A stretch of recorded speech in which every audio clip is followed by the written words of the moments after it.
선미 예수님, 강론 시간에 오늘 빔 프로젝트를 좀 보시면서 제가 설명을 드리려고 합니다.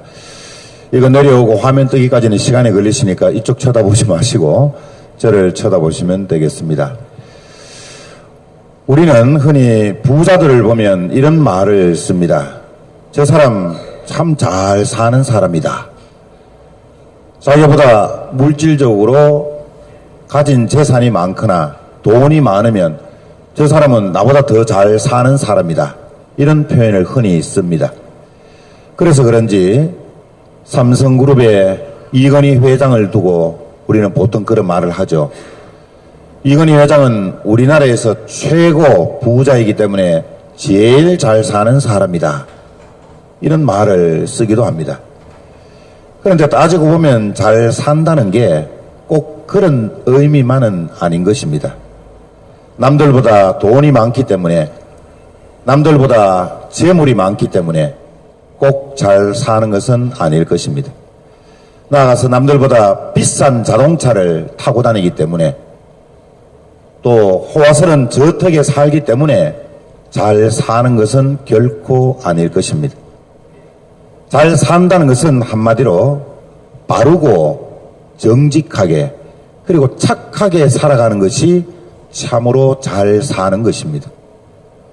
남들에게 해코지하지 않고 또 불우한 이웃을 돕고 자선과 사랑을 베풀면서 착하게 살아가는 사람들을 두고 우리는 저 사람은 참 잘 사는 사람이다. 이런 표현을 쓰는 것이 옳을 것입니다. 마찬가지로 우리는 호화스럽게 크게 지은 성당을 보면 야, 저 성당 정말 멋지게 잘 지은 성당이다. 유럽이나 또 남미에 가보면 가톨릭 국가에서 그런지 성당을 정말 크고 화려하게 짓습니다. 그런 성당에 성지순례 가서 이렇게 보면 우리나라 성당하고 비교해서 그런지 정말 저 성당 잘 지었다. 우리나라 성당 생각하면 참 부끄러울 정도로 우리나라 성당은 작고 볼품이 없는데 유럽에 있는 성당은 이렇게 크고 웅장하고 화려하는구나. 저 성당 정말 멋지고 훌륭하다. 이런 말을 쓰게 됩니다. 그러나 사실 성당은 겉으로 보이는 외형적인 건물의 모습보다는 그 성전을 이루고 있는 신앙 공동체의 모습이 바로 그 성전이 아름답다 혹은 훌륭하게 지어졌다라는 기준과 잣대가 되는 것입니다. 한마디로 말해서 그 성전의 신앙 공동체가 하나님께서 원하시는 대로 바르고 정직하게 또 서로 사랑하고 용서하면서 살아가는 신앙 공동체가 바로 그 성전의 아름다움을 드러내는 것이지 얼마나 많은 돈을 투자해서 얼마나 크게 지었느냐가 그 성전의 훌륭함과 아름다움의 잣대가 될 수는 없습니다. 오늘 우리는 라테라노 대성전 축일 기념미사를 봉헌하고 있습니다. 여러분들 라테라노 성전이라고 들어보신 적 있으세요?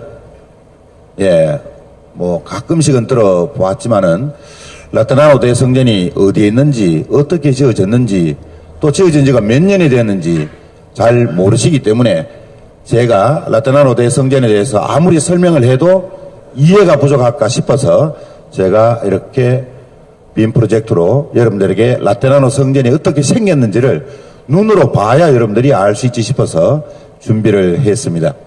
이미 차트에 나와 있습니다만은 이탈리아 로마에는 4개 대성당이 있습니다. 라테라노 대성당은 4개 대성당 중에 하나입니다.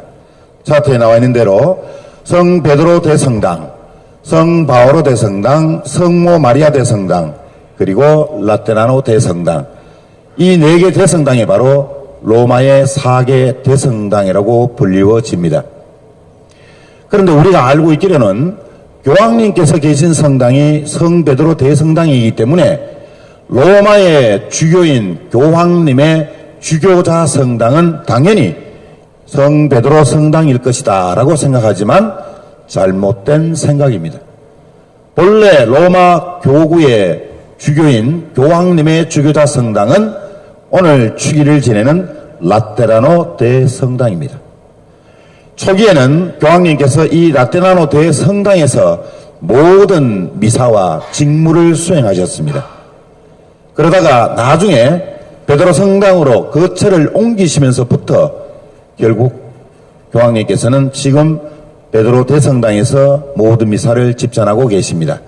그러나 본래 로마 주교 교황님의 주교자 성당이 라테라노 대성당이기 때문에 아직도 그 상징적 의미를 위해서 성목요일 주님의 만찬 미사는 교황님께서 라테라노 대성당에서 직접 미사를 집전하고 있습니다.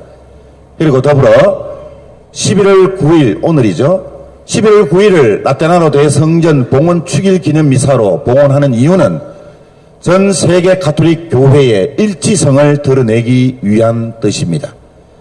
따라서 본래 로마 주교인 교황님의 주교자 성당은 바로 라테라노 대성당이라는 것을 우리는 분명히 기억해야 합니다.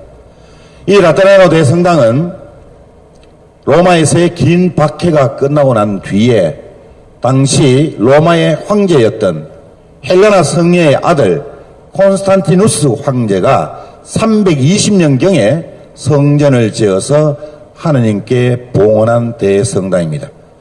잠시나마 라테라노 대성전을 비롯해서 나머지 세 개의 대성전에 대해서 잠시 외형적인 모습으로 여러분들이 보실 수 있도록 제가 틀어보겠습니다. 이게 무슨 성당이죠? 성 베드로 대성당, 현재 교황님께서 머무시고 계시는 대성전입니다. 이게 정면에서 찍은 사진이기 때문에 여러분께서는 잘 보이지 않을 수도 있겠습니다만은 오른쪽 우측이 보통 삼종기도 때 혹은 특별 강연을 하실 때 교황님께서 창문을 열고 나오시는 곳이 바로 이곳입니다. 그래서 이 베드로 성당을 지금 정면에서 찍은 사진이고 바로 베드로 사도 무덤 위에 세워진 성전인데 성경에 보면 베드로 반석 네 위에 내 교회를 세우겠다라는 예수님의 말씀이 있었습니다. 그러나 1972년 베드로 사도의 무덤을 발견하기까지는 그 말씀에 대한 신뢰도가 떨어졌습니다. 세상 사람들은 베드로 대성당이라고 불리워진 이유를 모르고 크게 지었으니까 어떤 사도의 이름을 따서 베드로 성당이라고 하지 않았겠느냐라는 추측만 난무했습니다. 그러나 고고학자들이 1972년에 이 베드로 성전의 지하에 까따꼼베 지하 무덤이 있다는 것을 몰랐던 것인데 고고학자들이 발견해냈습니다. 따라서 지하 공동묘지에는 많은 순교자들이 치명한 곳입니다. 긴 박해 중에 많은 가톨릭 신자들이 바로 베드로 대성당 지하 동굴에 발견된 모습 그대로 많은 사람들이 그곳에서 순교한 곳이기도 합니다.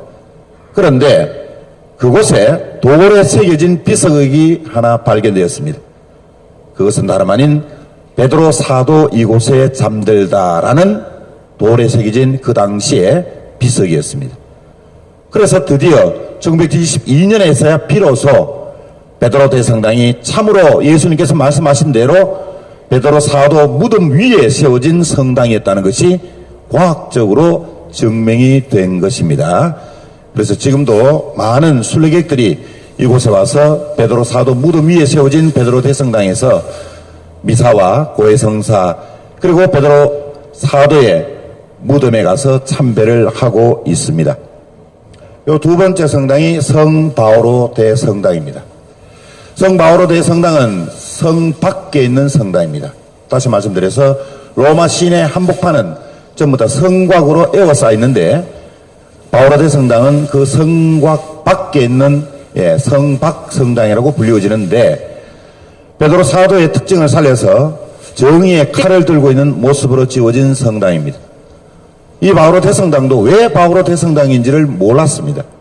단지 성 밖에서 순교를 하셨기 때문에 단지 그냥 바오로 대성당이 아닐까라는 추측만 난무했지만 불과 몇 년 전에 제 기억으로는 한 2년 정도 드디어 고고학자들이 이 바오로 대성전의 지하에 바오로 사도의 시신을 발견한 것입니다.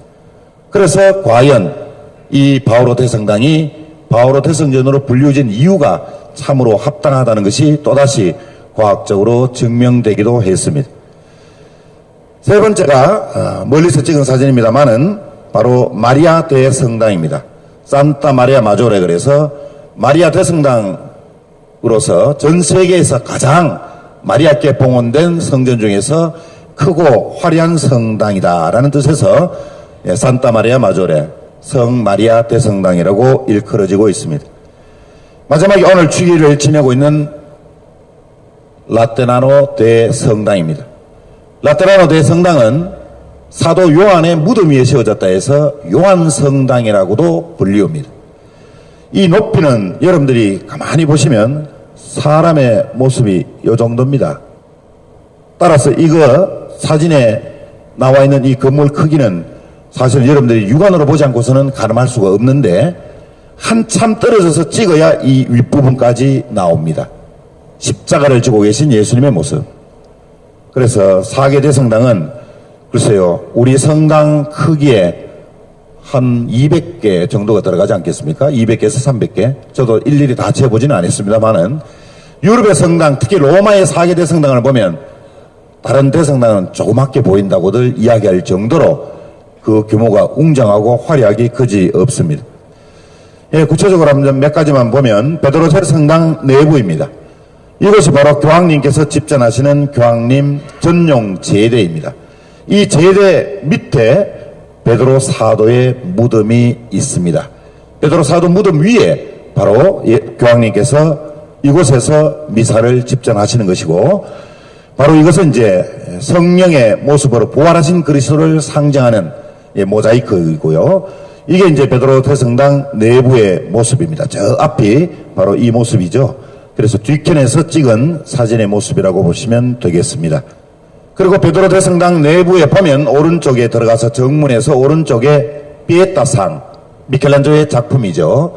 지금은 특수 유리로 덮어 씌워져 있습니다. 그 이유는 너무나 많은 사람들이 전 세계에서 와서 사진을 찍으면서 프레쉬를 터뜨리니까 조금씩 이 대리석이 마모되는 것을 발견했습니다. 그래서 지금은 특수 유리로 관을 덮어 놓았습니다만은 그 누구의 작품보다도 예수 그리스도의 죽은 시신을 끌어안고 슬피 우는 성모님의 모습을 가장 잘 표현했다라는 작품이죠. 달력이나 또 미술 책에 보면 여러분들이 간접적으로 보셨던 기억이 있을 수 있는데, 예, 바로 그 유명한 피에타상이죠.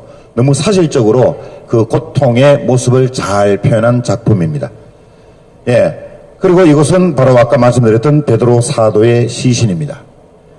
예, 그래서 많은 순례객들이 베드로 사도 무덤 앞에 가서 기도하고 또 베드로 사도에게 우리 가톨릭 교회가 하나님의 뜻대로 잘 성장하고 발전할 수 있도록 지향을 가지고 기도하는 것이죠. 오늘의 주인공은 베드로 대성당이 아니기 때문에 이 정도로 말씀을 드리고, 좀 전에 말씀드렸던 두 번째 대성당은 바오로 대성당입니다.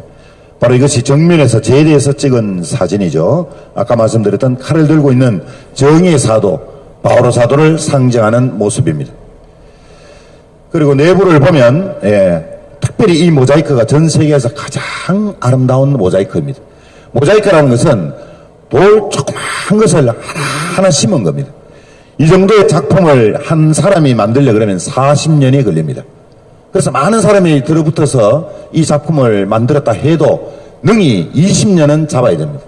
그때 당시에는 자기의 재능 기부, 요즘 말로 자기의 재능을 하는 게 봉헌하는 것이 참된 봉헌이라 했기 때문에 모자이크의 기술을 익힌 그런 기술인들이 모여서 바로 바오로 대성당의 천정에 있는 12사도의 형상을 모자이크로 그려낸 것입니다. 그래서 이것은 물감으로 그린 게 아니고 돌 하나하나를 손으로 다 조각처럼 맞춘 겁니다. 예, 이곳은 제가 아까 말씀드린 대로 드디어 약 2년 전에 바오로 사도의 무덤을 지하에서 발견한 그 흔적을 그대로 사진으로 찍은 것입니다. 예, 그 다음에 이제 조금 전에 말씀드렸던 성모 마리아 대성당, 바로 제대를 중심으로 해서 찍은 사진입니다. 성모 마리아께 봉헌된 성당 중에서 가장 크고 화려한 대성당이라 그래서 성모 마리아 대성당으로 일컬어지고 있습니다. 바로 그리고리오 교황님께서 이 마리아 대성당을 봉헌하셨고 또 이곳에 전대사를 발표하셨기 때문에 특별히 기도하는 모습을 제가 정면에서 찍은 것을 그대로 여러분들에게 보여드리고 있는 것입니다. 예, 그리고 마지막으로 4개 대성당, 오늘 주기를 지내고 있는 바로 라테나노 대성당 혹은 요한 대성당의 내부 모습입니다. 이 모자이크는 바로 라테나노 대성당에서 가장 큰 자랑거리인데 가장 화려하고 웅장하다라고 칭찬을 하고 있습니다. 그리고 육안으로는 잘 보이지 않지만 이 바닥에 있는 것들은 시멘트가 아니고 뭐죠? 대리석입니다. 대리석으로 모든 기둥과 화려함을 다 드러내는데 이 대리석의 특징은 가장 연한 흙과 같죠. 찰흙과 비슷합니다. 처음에는. 그러나 공기의 마찰을 느끼면서부터는 그 무엇보다도 단단하게 굳어져 가는 것이 대리석의 특징입니다.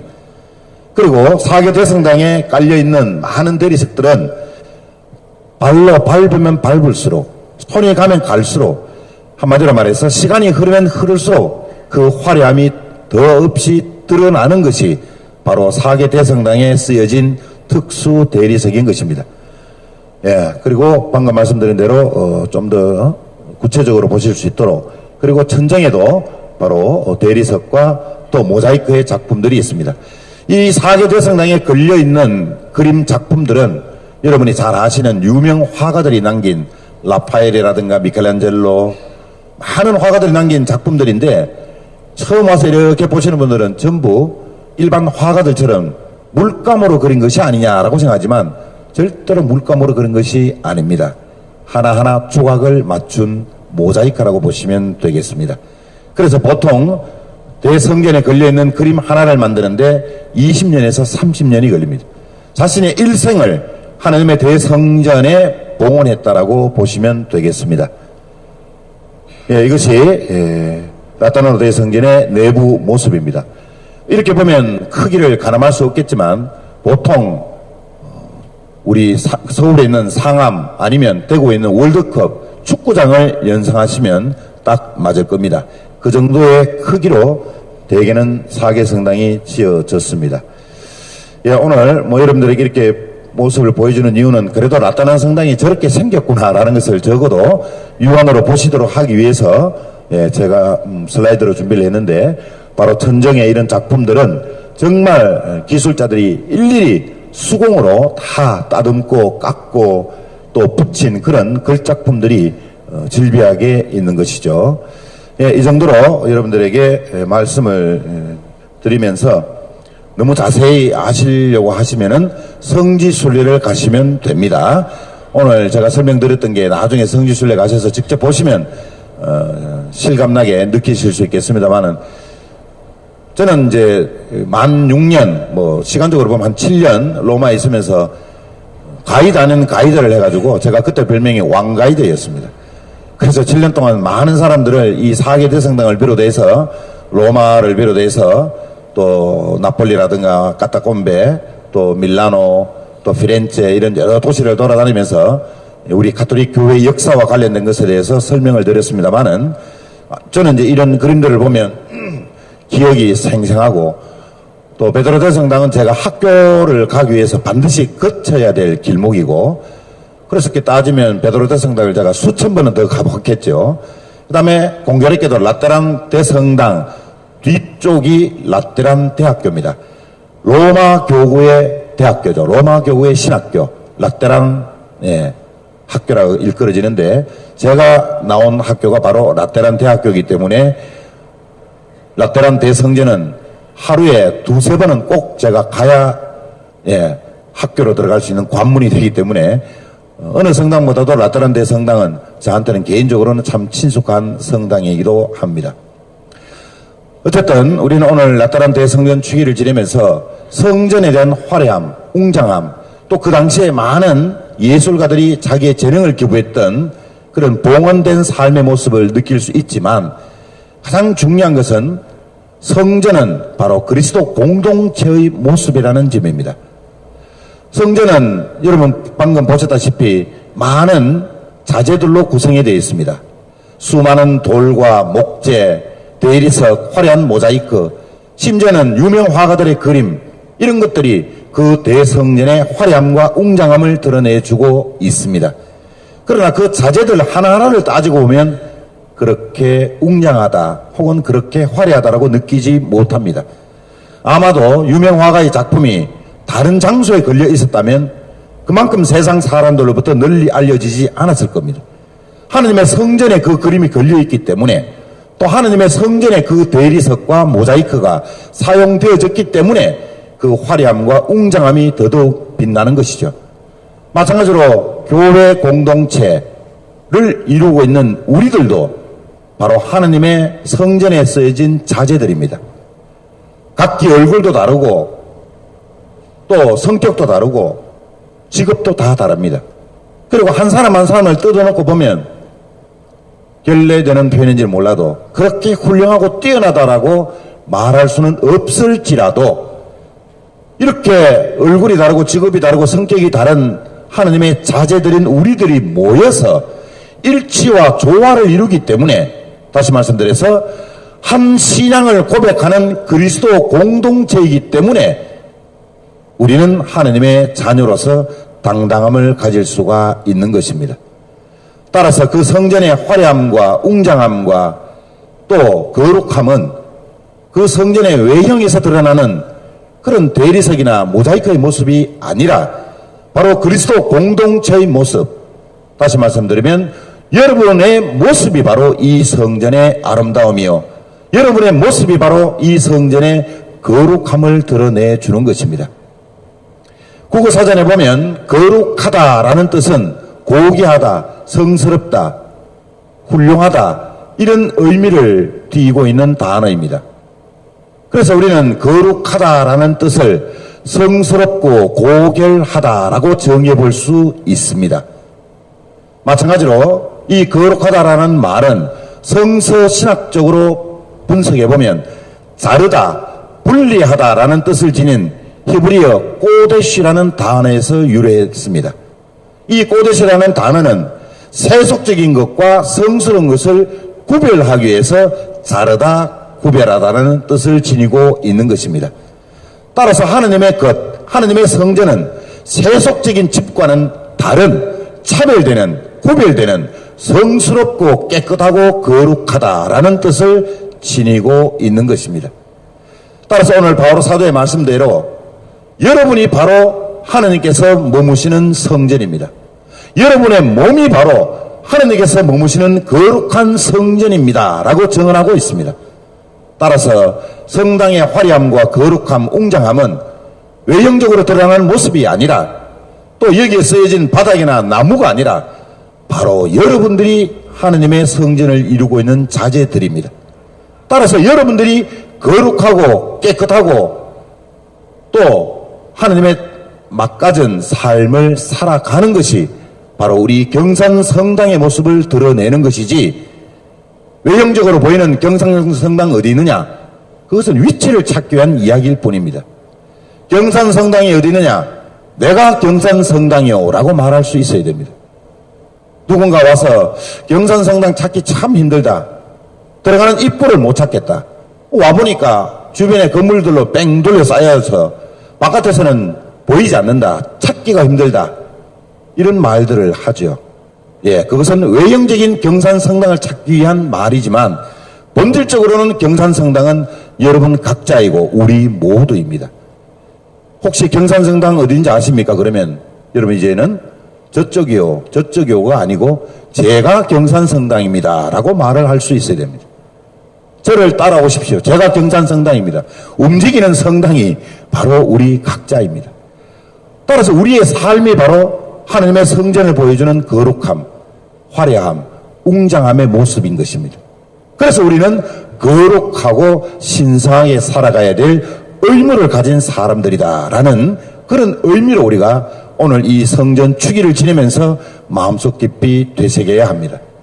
우리는 세례성사를 통해서 하느님의 자녀가 된 사람이기 때문에, 그래서 오늘 바오로 사도 말씀대로 우리 몸이 바로 하느님께서 머무시는, 성령께서 머무시는 거룩한 성전인 것입니다. 따라서 아직도 더러움이나 또 충함을 가지고 있다면 빨리 깨끗이 씻어내야 됩니다. 미움과 정오, 시기와 질투, 분노와 선입견, 그리고 겉다르고 속다른 자신의 위선적인 모습, 이런 것들을 빨리 깨끗하게 씻어내므로써 세상 사람들이 나를 보고 우리 공동체를 보고 저 공동체는 하나님께서 머무시는 거룩한 성전이구나. 저 사람은 하나님께서 머무시는 거룩한 경산성당이구나 라는 것을 알게 되는 것입니다. 우리가 거룩하고 깨끗한 삶을 살지 않으면 결코 하나님께서 그 성전에 머무시지 않습니다. 여러분 각자 몸 안에 하나님께서 머무시는 성전이 되지 않는다면 경산성당에도 하나님께서 머무시지 않습니다. 성당은 외형적으로 드러나는 모습만이 아니라 본질적으로는 우리의 삶의 모습이 바로 하나님의 거룩함을, 하나님의 신성함을 드러내주는 모습인 것입니다. 따라서 우리는 오늘 라테라노 대성전 주기를 지내면서 내가 살아있는 성전이구나, 내 몸이 바로 하나님께서 머무시는 거룩한 성전임을 다시 한번 마음속 깊이 되새겨야 하겠습니다. 끝으로 오늘 복음에서 예수님께서 하신 말씀을 다시 한번 마음속 깊이 되새겨 봅시다. 내 아버지의 집을 장사하는 집으로 만들지 마라. 아멘.